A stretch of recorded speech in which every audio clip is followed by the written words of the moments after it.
You wake up to the same suffocating silence. The world moves around you like distant thunder while you remain motionless, a statue carved from forgotten rage. They see your stillness and mistake it for weakness. They hear your silence and assume emptiness. But beneath the surface, something darker stirs, something they'll never understand because they've never been forced to forge strength from the ashes of their own destruction. You are not broken. You are being reborn.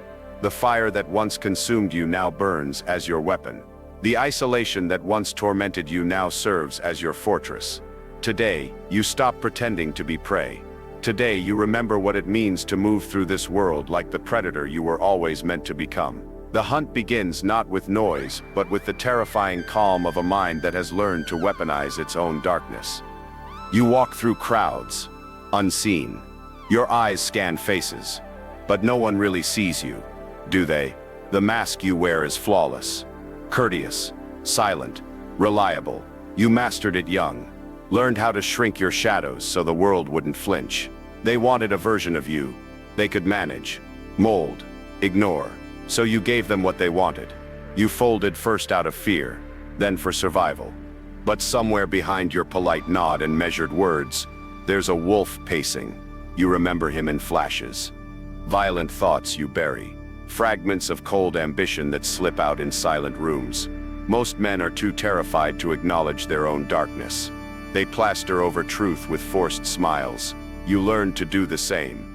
Became the soft echo in a loud room, a ghost haunting your own skin. Do you ever wonder what you traded away just to keep the peace? To avoid standing out? The cost is written in your numbness. The weight settles in your bones each time you say what you should, not what you mean. Politeness, safety, pleasantries masquerading as power. The truth is, no empire ever rose on agreeability. No predator ever ruled by blending in. There's a silent war, and the battlefield is your own reflection. Every time you play small, a piece of you withers. Every time you hold back the fire in your chest, the world grows colder, and you shrink a little more. They raised you to apologize for your intensity, to make excuses for your hunger. But the only man who can break you is the one who lives behind your eyes and whispers, "Stay quiet, stay safe, stay forgotten." Do you feel it now? That ache is not weakness. It's the echo of kings in exile. It's hunger unsatisfied, power cramped in a cage of polite smiles and calculated words. You were gifted with the ability to sense the storm before it arrives, to feel betrayal before it strikes, to see through games and masks. The world told you these were flaws, liabilities. They lied. Look at the scars beneath your armor.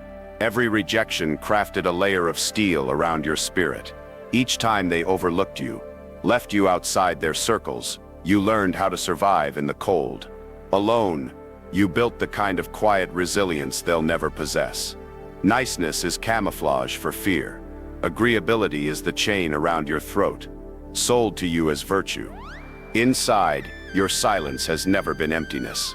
It's loaded, patient, predatory, like the hour before attack, cold anticipation, held tight behind restrained eyes. They think they're safe. They think you're harmless. Only you know the way you grind your teeth at night. Replay the times you could have spoken but didn't. The longing to shrug off the mask and let the world see what you've become beneath their gaze. The training ground was never gentle. It's the winters you walked through alone, friendships that cracked like fragile glass, nights you realized no one was coming to save you. You built your own armor in the dark. Every pleasantry you gave away was a lesson in restraint. Every fake smile a blueprint for understanding what true strength costs. Imagine for a moment, removing it. Imagine the wolf, no longer domesticated, moving through the world not with apology, but with presence. What would happen if you stopped bending? If you let your standards become shields, your hunger become compass, your scars become weapons? The world would tremble, quietly, because it's built for sheep, not for men who remember what power tastes like after years in silence. Most men will never know the luxury of being invisible, of watching, waiting, learning the game before making a move. You became the shadow that studies everything, the silence that unsettles. Why do you think kings once valued exiles, strategists, lone wolves? Because men forged in isolation are not bound by the rules of mediocre comfort. They create new rules. And yet the world keeps insisting you should soften, blend, be likable. But you know now deep in your marrow that blending in never built thrones, only graves for forgotten ambition. You never needed their approval. Approval is the currency of the weak traded for scraps of acceptance. The strong trade in results. In reality, in the unbreakable will that cannot be negotiated away. Ask yourself, who benefits from your compliance? Who profits when you duck your head? Filter your words. Shave down your edges to fit their narrow expectations. It isn't you. Predators never apologize for setting the terms. Only prey seek permission.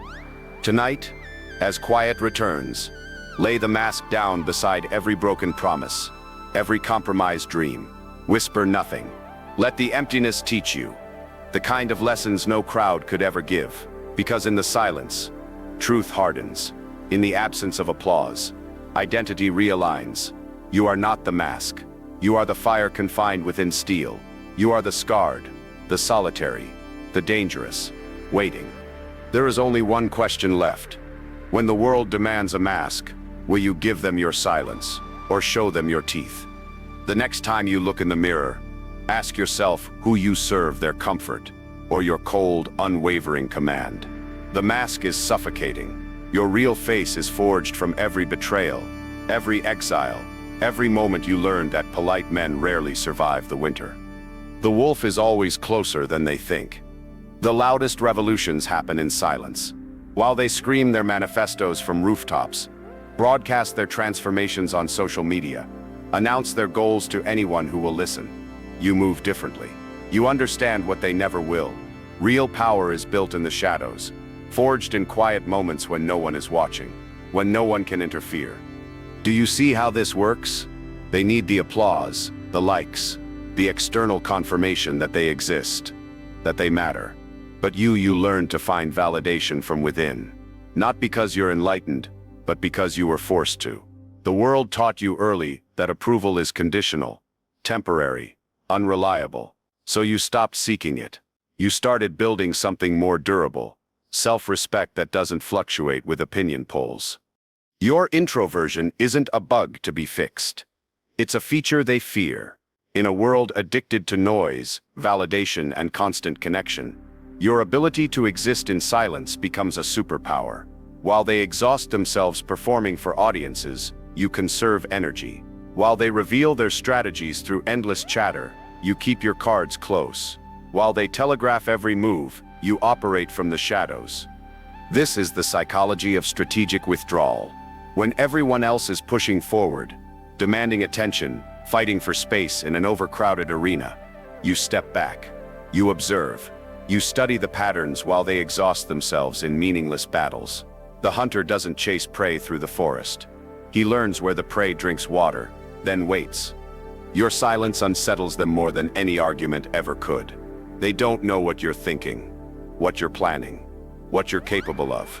Mystery creates power. Unpredictability creates respect. When your words are rare, they carry weight.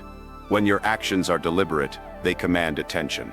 You've accidentally discovered what master strategists spend lifetimes learning: presence without performance is magnetic.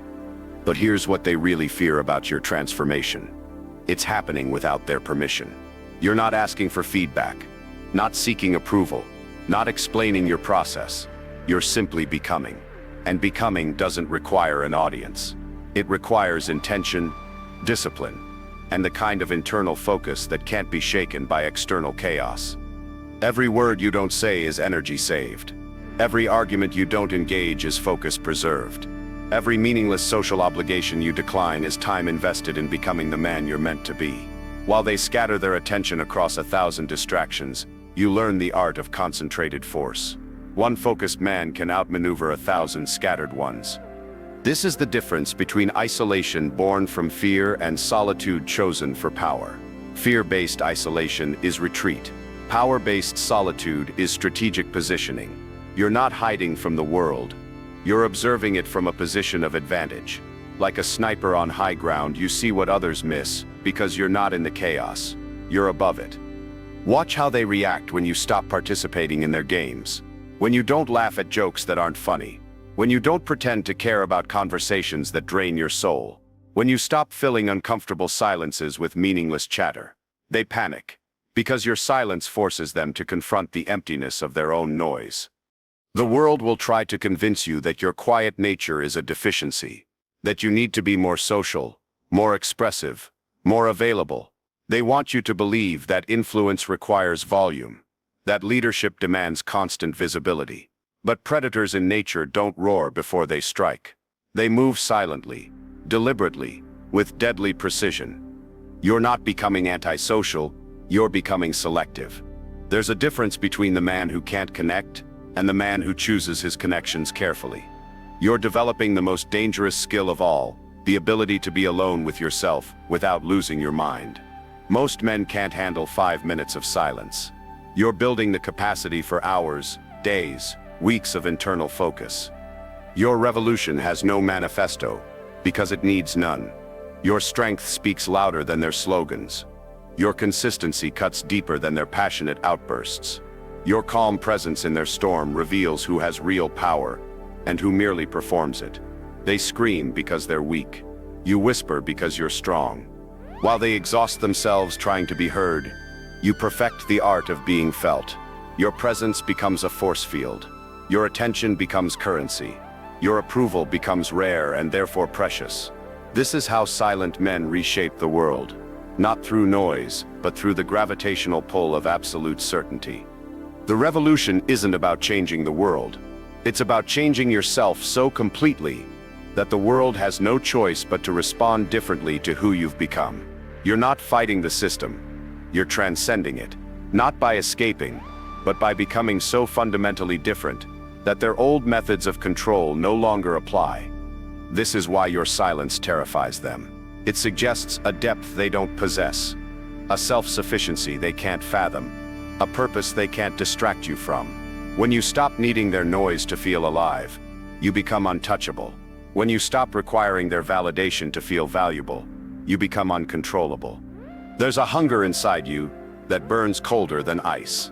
They see your stillness and mistake it for contentment, for passivity, for defeat. But beneath that silent surface, a storm is gathering. Most men have never tasted real starvation. The kind not of body, but of soul. You have. You know the ache.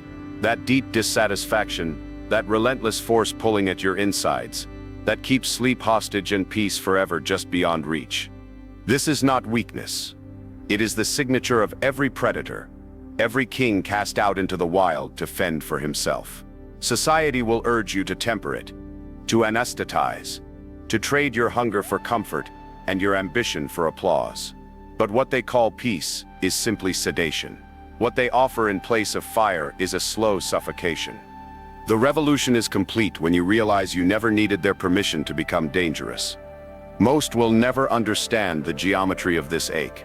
They confuse fulfillment with consumption, pleasure with indulgence. They mistake the restless for the broken. But your restlessness is the blueprint of your evolution, proof that your spirit refuses captivity. Find me one man who achieved anything of significance who didn't live for years haunted by the animal inside. Find me a single king who wore his crown without first devouring what the world insisted he could never have. The men they celebrate are only the ones who learned to harness this ancient current instead of being swept under by it. You feel it in those quiet hours at night. Mouth dry, mind racing. Your ambitions play chess against your fears in perfect silence. What if you surrendered this hunger, muted it, tried to fit into softer spaces made for softer men? Could you ever be at rest, knowing you settled for less than your teeth craved? The answer echoes through every scar you carry. Hunger ignored becomes regret. Hunger denied breeds resentment, a silent poison in the blood that dulls every edge you possess. Hunger, direct and unashamed, is your compass. Let them chase amusement, false dopamine. Fed to domesticated minds, you chase meaning. While they scroll, while they drink away their bitterness, while they beg the world for scraps, you hoard your pain. You shape it. You become more ruthless, less apologetic. You learn that predators do not ask permission to eat. They do not explain their emptiness. They move. They hunt. And when opportunity comes, They strike with precision born of patient starvation. There's a point when deprivation creates vision, when lack turns into clarity, when every denied comfort sharpens you instead of softening you. You grow dangerous, not because you are desperate, but because you are focused. Hunger makes men alert, impossible to lull into compliance. It keeps the eyes vigilant, the bones hard, the intentions relentless. Most men lose themselves in longing, forgetting the difference between wanting and hunting. Wanting is inertia, the body trembling, eyes drifting, hope diluted by indecision. Hunting is movement, intent, silence flowing from strategy, not from confusion. You stop waiting for the world to feed you, and instead sharpen your claws. Show me a time in history, any epoch, any battlefield, where the outcome was dictated by those who waited instead of those who acted. The gods of myth were always hungry, always accused of taking too much, never apologizing. They knew the world bends not for those who wish, but for those who dare to tell it what they will take. You will be called selfish, too ambitious, too cold. They will call it toxic. Let them. The wolf never discusses hunger with the sheep. There are nights when it feels hopeless. This is ritual. The storm inside will threaten to break you or lull you into passivity. On these nights, remember, hunger is not an affliction. It is a herald. It signals where you are meant to go, who you must become. Sometimes you will have to starve your need for acceptance so you can feed your need for dominance. Sometimes you must go cold so your blood doesn't go soft. This is your edge. This is your law. Hunger is not fragility. It is fuel. It is the burning that separates the chosen from the forgotten, the builder from the spectator, the king from the beggar. It asks you, without mercy, how much are you willing to endure, to sacrifice, before you claim what you've been denied? Only those who answer with their scars, not their words, ever carve their name into legend. You will feel alone in this. You must. The dangerous rarely have company. Every time you sense you want more strength, more wealth, more silence, more truth, remember who taught you to apologize for wanting more. Who told you that hungering too fiercely would destroy you. Realize it was only the weak, only the ones who were afraid you'd catch up. Begin the hunt. Let your hunger show. Make the world adjust to the force you bring, not the other way around. Apologize for nothing. Starve for nothing. Devour everything your cold ambition craves, until the world learns your name as the one it could not tame. The truly hungry do not wait. Every goal that's haunted you, every vision denied, every bite of shame for wanting too much, carve it into yourself. Wear it as your crest. You will never be temporary. Predators aren't born. They are shaped by the famine of mediocrity and the silence of exile. They move. Power that announces itself is power half spent. The kings you never hear about are the ones who truly rule. They move through boardrooms, social hierarchies, family dynamics, not as conquerors demanding submission, but as gravitational forces that bend reality around their presence. You don't need to raise your voice when your silence carries more weight than their screams. Watch the weak ones. They flex, they posture.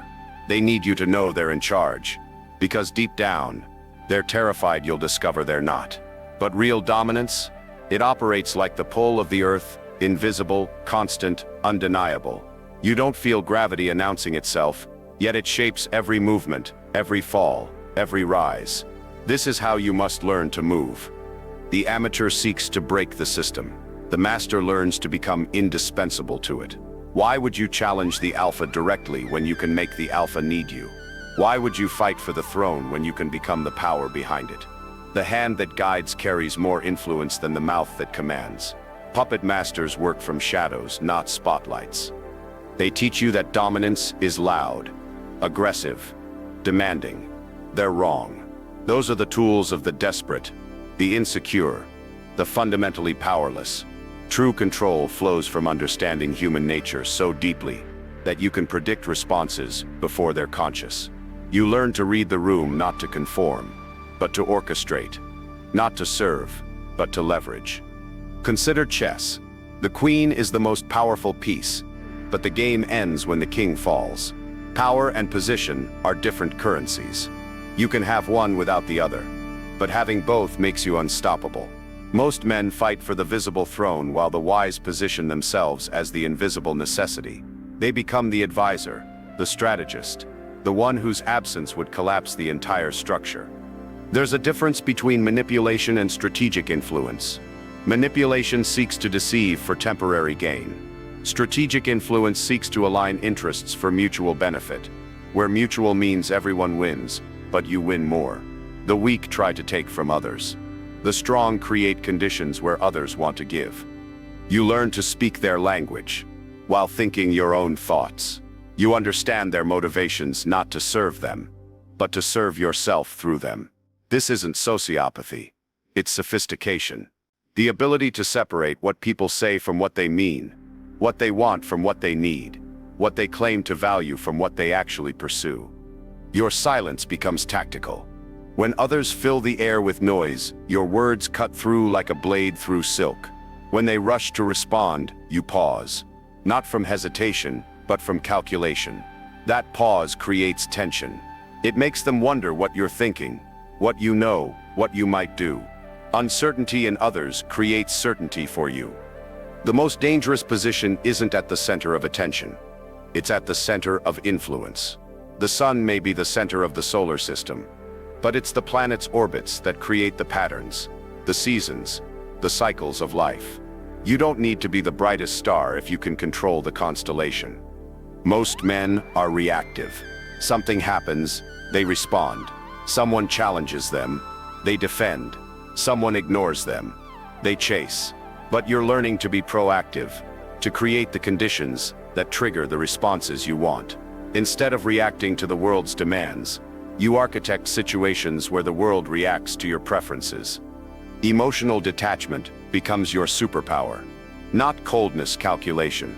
While they're caught up in the drama, the politics, the emotional turbulence of every interaction, you remain centered. You feel everything, but let nothing cloud your judgment. Their anger becomes information, their fear becomes opportunity, their desperation becomes leverage.